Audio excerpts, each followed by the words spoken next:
Welcome back, guys. Today I'm going to show you how to adjust the tiller handle on this 2020 15 horsepower Mercury 4-stroke EFI engine. One of the unique features about this engine is actually you can adjust this tiller handle 18 degrees in either direction. You can also adjust the knob here, the control knob, as well. Move it to this side. So I'm going to show you how to do that. It's fairly simple to do. So let me show you here on the instructions manual. The instruction manual requires two things: a 6mm Allen wrench and a 15mm socket wrench. According here, basically we'll need to remove the knob. Okay, sorry, here it is. Remove the knob, loosen this up almost entirely, so it's almost off, and then we're going to need the Allen wrench on the bottom here. Next page here, it talks about the 18 degrees, 6 degrees in either direction. Each notch is 6 degrees, so it's 18 degrees in total, either way. We're used to a Yamaha 9 horsepower, which was a little bit, the yoke handle was offset. So with this one, you'll see the way it lines up is right in the back of my chair. So it's not that pleasant to ride with this. So I want to put it at an 18 degree angle and go all the way and see how we're doing with that. So you can always adjust it, 6 degrees, 12 degrees, or 18 degrees at the most. And that's either direction. So first thing we're going to need to do is remove this cap here. This cap right here. We're also going to remove the fuel line. That's going to give us a little extra room here. This is a universal fuel line. And we have our 15mm socket wrench. We're going to loosen this guy up.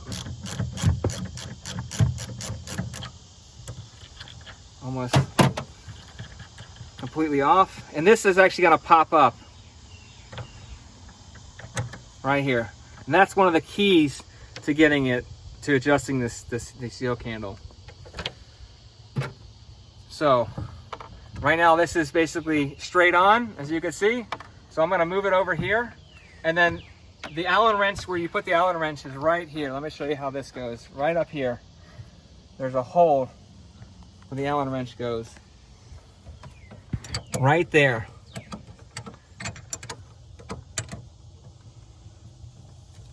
Right there. So you can see that fits right in there. So we've loosened that up. I'm going to put the 6mm Allen wrench in the hole. So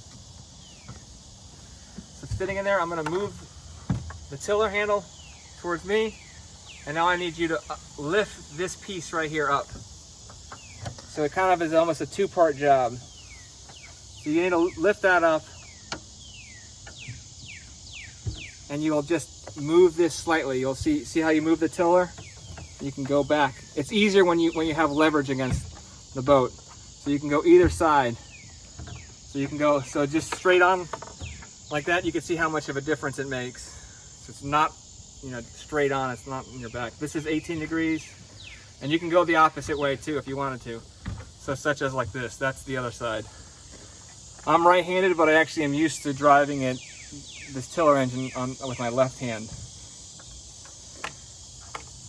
So we're gonna go back. Like I said, you wanna kind of pivot the engine against the transom. And there's your full 18 degrees, like that. So once we're at that point, whatever point you want it at, we're gonna come back and do the same thing. We're gonna tighten this nut back up here.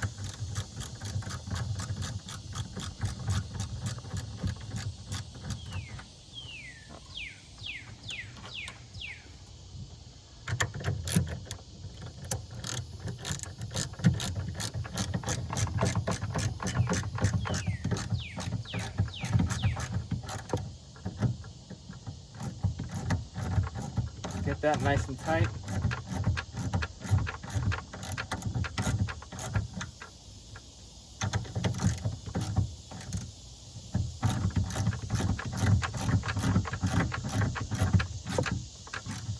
All right, nice and tight right there. We're going to put this back on. Cap. And you can feel it right there. We'll come behind that. We'll put back our fuel line.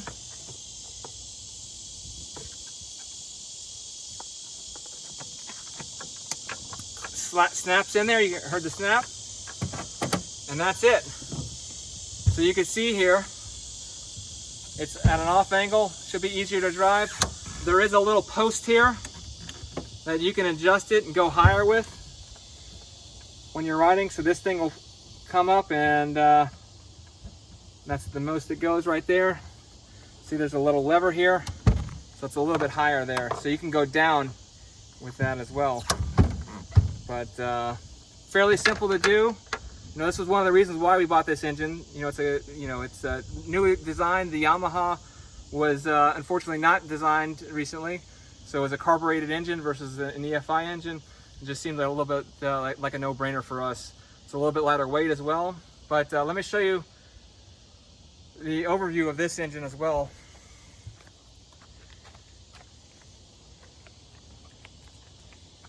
It weighs in at about 105 pounds.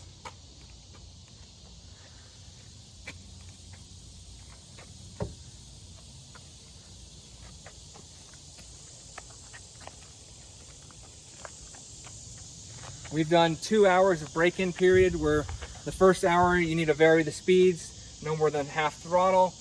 The second hour is varying speeds, no more than 3/4 throttle. I think it's like 3,000 RPMs.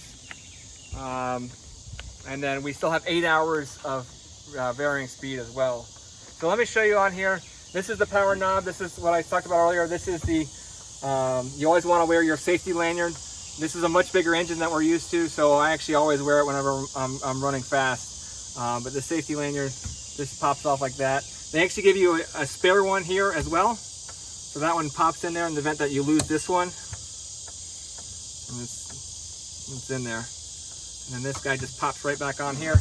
As I said before, you can adjust the power knob from this side to this side.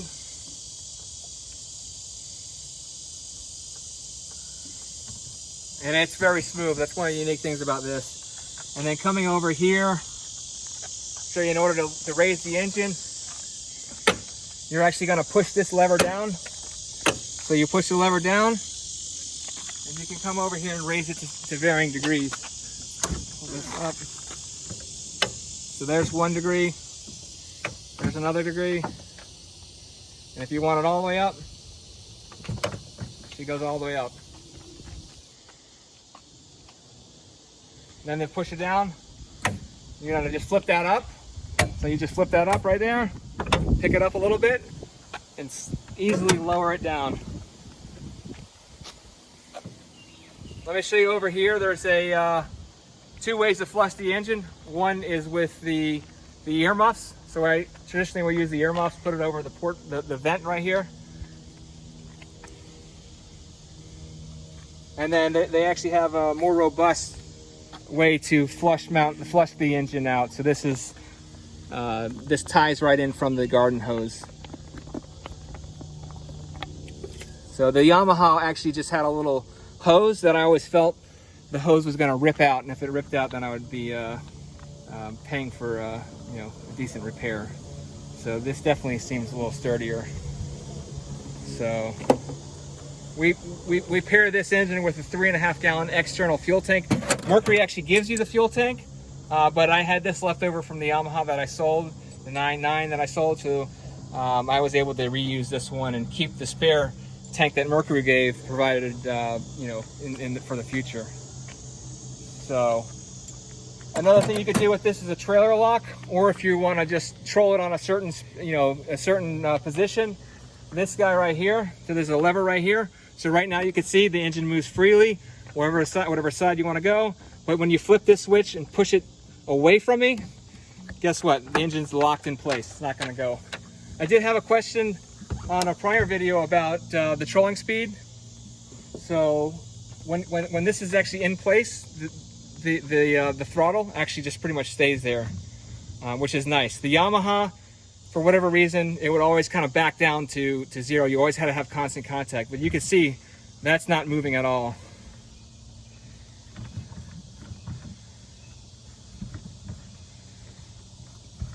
So it's really nice. I've been very pleased with this engine so far, and we'll give you a water test shortly as well.